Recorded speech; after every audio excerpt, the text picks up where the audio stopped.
The history of Japanese pro wrestling, or puroresu, is filled with companies founded to reflect a particular wrestling ideology. Whether that be strong style, King's Road, shoot style, hardcore, or anything else I may be forgetting. It's not often in Japan that a promotion is founded exclusively as a money-making venture, let alone one that would partner with the WWF. But that's exactly what we have with this episode's subject. As requested in the comments section, this is Defunct Championship Wrestling, Episode 10. Let's call it the season finale. SWS, Super World of Sports.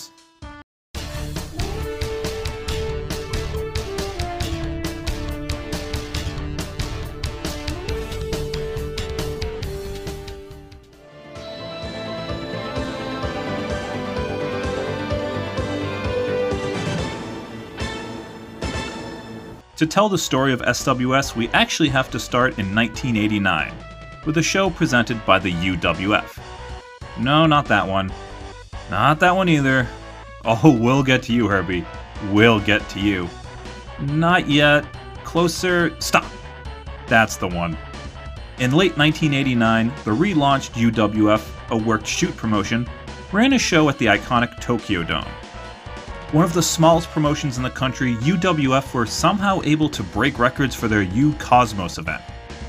They sold 40,000 tickets on the first day, with another 20,000 in the weeks that followed. 60,000 plus total packed the dome for a live gate of 3 million. At the time, it was the third largest crowd ever for a wrestling event, and the largest in Japanese history. UWF also aired the show in 9 locations on closed circuit. Altogether, between live tickets, merchandise sales, and closed circuit revenue, the show grossed 5.6 million. Ultimately, this version of Japan's UWF would shut down in 1990. But that's not important here. What is important is one of the sponsors of the U-Cosmos show was Japanese optical company McGann Super. I'm sure I pronounced it wrong, but let's pretend I pronounced it correctly and move on. Let's think of it like LensCrafters sponsored a West Coast Pro event at a packed SoFi Stadium. But McGann clearly must have been happy to see how much revenue the show brought in. There's a multitude of reasons why the U-Cosmos did so well. The main one being that the Japanese scene overall at the time was in a down period. Even if the matches themselves in All Japan and New Japan were some of the best of all time, it wasn't being rewarded at the box office. UWF provided something different from the norm, and that's what fans gravitated to. So around April of 1990, McGann Super approached UWF's Akira Maeda with the idea that they would invest in UWF. Maeda declined the offer. Instead, McGann Super executive Hichiro Tanaka decided they'd start their own promotion. At this same time, Tenryu left All Japan. Supposedly, it was to become a spokesmodel for McGann Super. It's unclear what came first, signing Tenryu or starting their own wrestling promotion. But it does seem like a very Vince McMahon, Lex Luger, WBF situation. Regardless of what happened when, McGann had lots of money and one of Japan's top wrestling stars on the payroll. At the cost of a reported $652,000 per year. It's about 90 million yen in today's money, I think. In June 1990, McGann officially announced the new promotion, Super World of Sports, with Tenryu placed in charge of the company.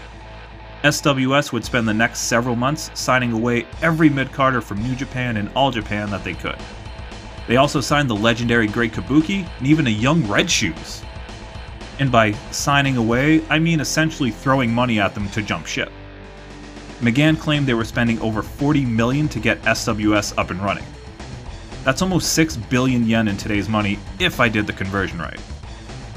In Japanese wrestling circles, SWS was labeled as a money mark promotion, spending ridiculous amounts of money on talents that aren't worth the price.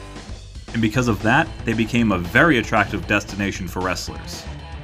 Things were so contentious with the Big Two that when Tenryu opened the SWS dojo in July of 1990, many of the new signees didn't show up for fear of litigation or retaliation from their former employers. By September, SWS was ready for their debut event. Kind of. They held a charity preview event, kind of like a restaurant having a soft opening before the real deal. remember you promised me we wouldn't run out of forks? Yeah. Guess what the fuck just happened? You said ran out of forks. Yeah, Bear, we ran out of fucking forks. I'm gonna buy you a calculator. A couple of weeks later in October, they kicked things off officially with the SWS Fighting Party Beginning 1990 Grand Open event. The two-night premiere events featured a good amount of poached talents, but was also loaded with US talents, like Bob Orton Jr., the Samoan SWAT team, and Jeff freaking Jarrett.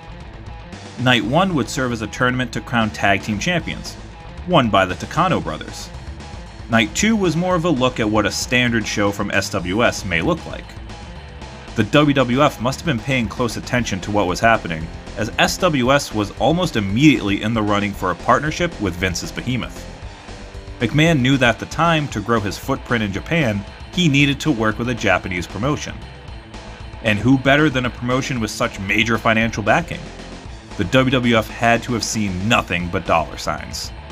In October of 1990, the Federation's J.J. Dillon and Akio Sato of the Orient Express traveled to Japan to finalize a deal.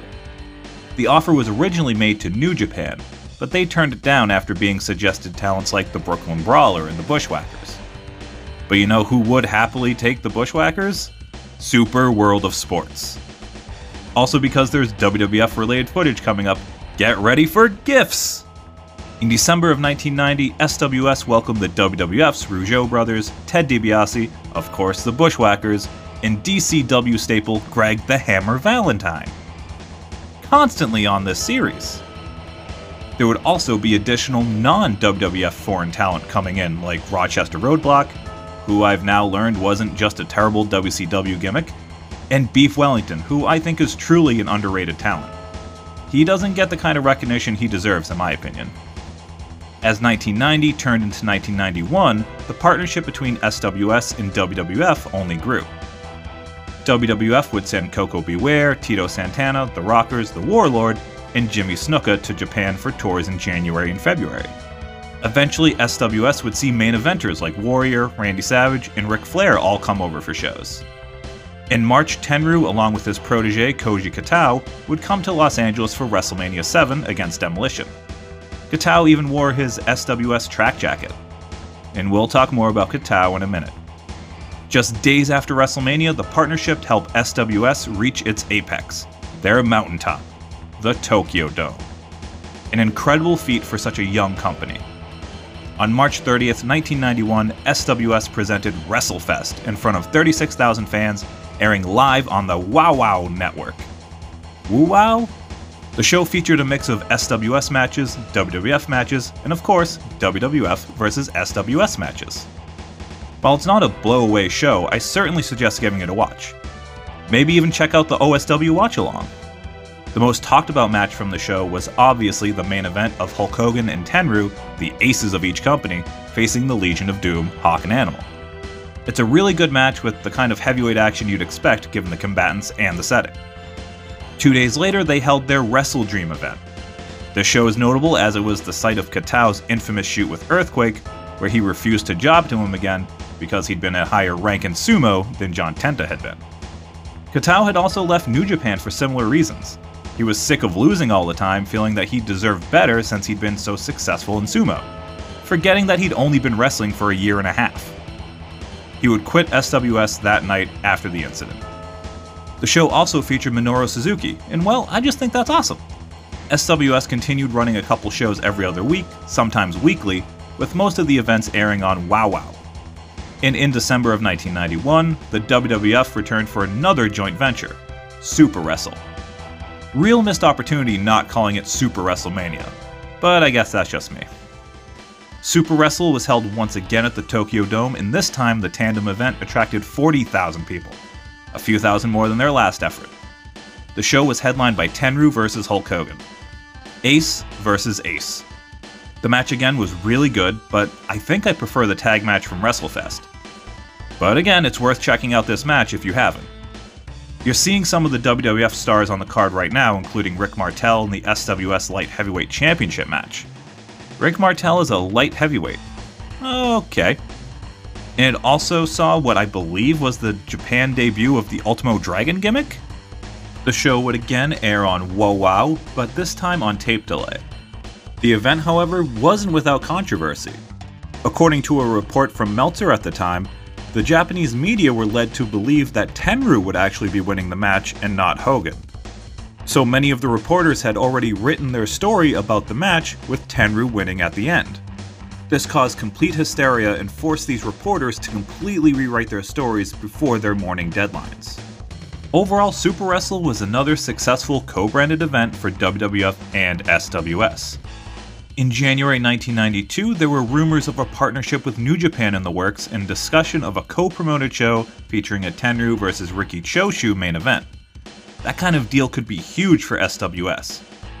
The future seemed to be looking bright for the upstart promotion. But trouble was on the horizon.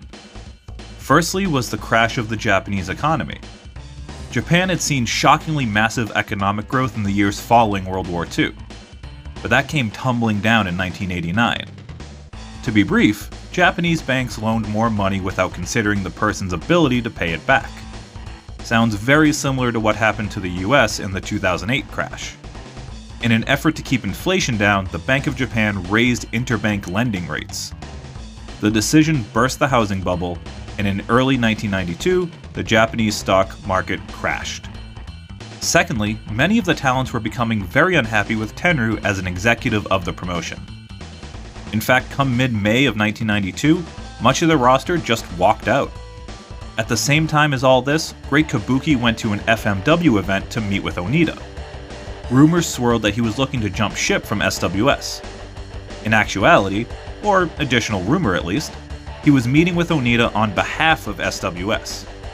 There was a potential partnership being discussed, and Onita was hoping for an influx of cash for FMW from McGann Super as part of it. While Kabuki was chatting with FMW, Hulk Hogan was meeting with Masa Saito looking to broker a deal between WWF and New Japan. Obviously, this would be a terrible outcome for SWS. But in typical Hogan fashion, eventually the deal became just for the Hulkster. This deal would eventually lead to the Hogan-Muta match, and Hogan referring to the WWF title as a trinket. 5 times World Wrestling Federation champion. This belt is just a toy. It's like a trinket on a Christmas tree, like an ornament. The belt that I want is the one that the great Muta has, the IWGP belt. Because when Hulk Hogan wins the IWGP Championship, which he should have right now, it will prove that New Japan Pro Wrestling and Hulk Hogan is the greatest partners in the world, because I want all the great wrestlers to come to me, and I want them to come to Japan where I can wrestle and not bullshit. I want to wrestle and prove that I'm the best. SWS would continue to run events, but between the economic uncertainty at the time, the loss of their TV deal, and the internal resentment among the roster, McGann Super pulled the plug on Super World of Sports in late June 1992. At a press conference announcing its closure, they also announced the company's roster would split into 2 new promotions, both named after stables in SWS. One would be Palestra, headed by George Takano, which would become Pro Wrestling Crusaders, and run until 1997. The other would be Revolution, headed by Tenryu. This would become War, Wrestle and Romance, and run until 2000. And where went Tenryu went the WWF. War would have a partnership with the Federation into the mid-90s that would allow for Tenryu's return at the 93 and 94 Royal Rumbles. And that's the story of Super World of Sports, a promotion that never truly found its own identity. They gave a big opportunity to permanent mid-carders, and it really shows with their in-ring product. It wasn't necessarily bad, but they certainly weren't setting the world on fire with their action. The guys who jumped ship to SWS weren't pushed higher up the card elsewhere for a reason. And even though they did have great wrestlers like Tenryu and George Takano, it just wasn't enough to draw the kinds of audiences that they needed to be successful. SWS in its failure, unfortunately, didn't leave much of a legacy for it to be missed. Its biggest contribution to wrestling being its shows with the WWF that are still gift, reviewed, and shared today, as a fun footnote in wrestling history. If you've never seen SWS before, you should check some of it out. It's easy enough to find with a Google search. There's some really fun matchups on the cards. Am I wrong about SWS? Was it an amazing promotion that got shafted, and I'm just overlooking its greatness? Let me know your thoughts in the comments, as well as any other defunct promotions I should cover. The list is growing and I want more. Watch wrestling, love wrestling. I'm Scott from WrestleSpective. Thanks for watching.